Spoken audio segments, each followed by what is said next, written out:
നമസ്കാരം കൂട്ടുകാരെ, ഞാൻ അനുസരിച്ച് മാതാങ്കച്ചൻ പുതിയൊരു വീഡിയോയിലേക്ക് എല്ലാവർക്കും സ്വാഗതം. ഇന്ന് ഉച്ച കഴിഞ്ഞപ്പോഴത്തേക്കും നമ്മുടെ SSLC റിസൾട്ട് കറക്റ്റ് ടൈമിൽ തന്നെ വന്നിട്ടുണ്ടായിരുന്നു. SSLC എക്സാം എഴുതി പാസ്സായി എല്ലാ കുഞ്ഞുങ്ങൾക്കും അഭിനന്ദനങ്ങൾ. കാരണം നിങ്ങളുടെ അധ്വാനത്തിൻ്റെയും ഹാർഡ് വർക്കിൻ്റെയും ഒക്കെ റിസൾട്ടാണ് ഈ വന്നിരിക്കുന്നത്.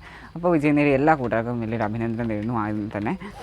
ഇന്നത്തെ ഈ വീഡിയോയിൽ നമ്മൾ ഡിസ്കസ് ചെയ്യാൻ പോകുന്നത് നമ്മുടെ SSLC എക്സാമിൻ്റെ ഓവറോൾ പാസ് പെർസെൻറ്റേജും പിന്നെ അതുമായി ബന്ധപ്പെട്ട പ്രധാനപ്പെട്ട കുറച്ച് ഡേറ്റുകളുണ്ട്. കാരണം റിവാലുവേഷൻ തുടങ്ങിയ കാര്യങ്ങളൊക്കെ നിങ്ങൾ ഇനി ആപ്ലിക്കേഷനൊക്കെ കൊടുക്കേണ്ടതാണ്. അപ്പോൾ അതുമായിട്ട് ബന്ധപ്പെട്ട ഡേറ്റിൻ്റെ കാര്യമൊക്കെ നമ്മൾ വീഡിയോയിൽ സൂചിപ്പിക്കുന്നുണ്ട്. അതുകൊണ്ട് മാക്സിമം സ്കിപ്പ് ചെയ്യാതെ ഫുള്ള് കാണുക.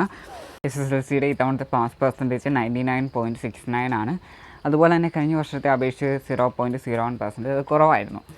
പിന്നെ 100% വിജയം നേടിയ സ്കൂളുകൾ 2474 സ്കൂളുകൾക്ക് 100% വിജയം നേടാനായിട്ട് സാധിച്ചിട്ടുണ്ട്. അതിൻ്റെ അകത്ത് ഗവൺമെൻറ് സ്കൂളുകൾ 892 സ്കൂളുകളും എയ്ഡഡ് സെക്ടറിൽ 1139 സ്കൂളുകളും അൺഎയ്ഡഡ് സെക്ടറിൽ 443 സ്കൂളുകളും 100% വിജയം നേടിയിട്ടുണ്ട്.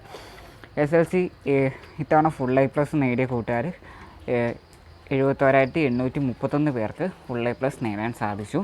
ഏറ്റവും കൂടുതൽ വിജയ ശതമാനമുള്ള ജില്ല എന്ന് വെച്ച് കഴിഞ്ഞാൽ കോട്ടയാണ്. 99.92% ആണ് കോട്ടയത്തിൻ്റെ വിജയ ശതമാനം.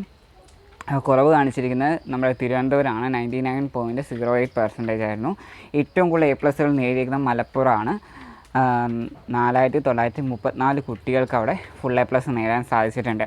അതുപോലെ തന്നെ പാലാ വിദ്യാഭ്യാസ ജില്ലയാണ് 100% വിജയം നേടാൻ സാധിച്ചിട്ടുണ്ട്. പാലാ വിദ്യാഭ്യാസ ജില്ലയ്ക്ക്. ഉന്നത വിദ്യാഭ്യാസ യോഗ്യത നേടിയ കൂട്ടുകാരെന്ന് വെച്ച് കഴിഞ്ഞാൽ 4,25,563 പേർക്ക് ഇത്തവണ ഉന്നത വിദ്യാഭ്യാസ യോഗ്യത നേടാൻ സാധിച്ചിട്ടുണ്ട്.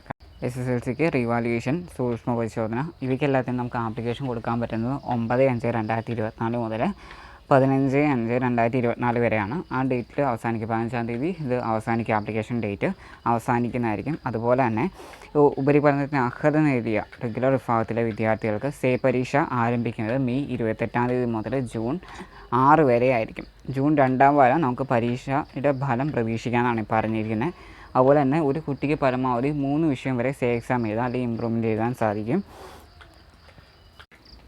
അതുപോലെ തന്നെ ഹയർ എഡ്യൂക്കേഷൻ ക്വാളിഫൈഡ് ആയിട്ടുള്ള വിദ്യാർത്ഥികൾക്ക് അവരുടെ ക്വാളിഫൈഡ് സർട്ടിഫിക്കറ്റ് ഡിജിറ്റൽ ലോക്കറിൽ ഈ പറഞ്ഞ ജൂൺ 1st വീക്കിൽ തന്നെ എത്തുമെന്നും നമുക്കിപ്പോൾ അറിയാൻ സാധിച്ചിട്ടുണ്ട്. അപ്പോൾ പ്രധാനപ്പെട്ട ഡേറ്റുകൾ നിങ്ങളൊന്ന് നോട്ട് ചെയ്തേക്കാം. നമുക്ക് റിവാലുവേഷനൊക്കെ ആപ്ലിക്കേഷൻ കൊടുക്കാൻ പറ്റുന്നത് നാളെ മുതലാണ് 15-ാം തീയതി വരെ. അപ്പോൾ അങ്ങനെ ഇൻട്രസ്റ്റ് ഉള്ള കൂട്ടുകാർ അതിനൊക്കെ ആപ്ലിക്കേഷൻ കൊടുക്കുക. അപ്പോൾ മാക്സിമം ഈ വീഡിയോ എല്ലാവരും ഷെയർ ചെയ്യുക. കാരണം നിങ്ങളുടെ ഓരോ കൂട്ടുകാരും ചിലപ്പോൾ ഈ പറഞ്ഞൊരു ഫുൾ A+ എത്താൻ ചിലപ്പോൾ ഒരു A+ൻ്റെ വ്യത്യാസമൊക്കെ കാണുള്ളൂ. അപ്പോൾ അങ്ങനെയുള്ളവർക്ക് റിവാലുവേഷനൊക്കെ കൊടുക്കാൻ ഇൻട്രസ്റ്റ് കാണും. അങ്ങനെയുള്ള കൂട്ടുകാർക്കൊക്കെ ഇത് ഫോർവേഡ് ചെയ്ത് കൊടുക്കുക. അതുപോലെ തന്നെ മാർക്ക് നിങ്ങൾ പ്രതീക്ഷിക്കുന്ന ലെവലിൽ നിങ്ങൾ എഴുതിയിട്ടും മാർക്ക് കയറിയിട്ടില്ലെന്നുള്ളവർ ഇത് റിവാലുവേഷനോ അല്ലെങ്കിൽ സൂക്ഷ്മ പരിശോധന അങ്ങനെയുള്ള പ്രോസസ്സുകളിലേക്ക് നിങ്ങൾ ആപ്ലിക്കേഷൻ കൊടുക്കാൻ മറക്കരുത്. അപ്പോൾ thank you for watching my video. ഇനിയും പുതിയ അപ്ഡേഷനുകളായിട്ട് നമ്മുടെ ചാനൽ സബ്സ്ക്രൈബ് ചെയ്യുക. എല്ലാവർക്കും ഷെയർ ചെയ്ത് കൊടുക്കുക. Okay, thank you.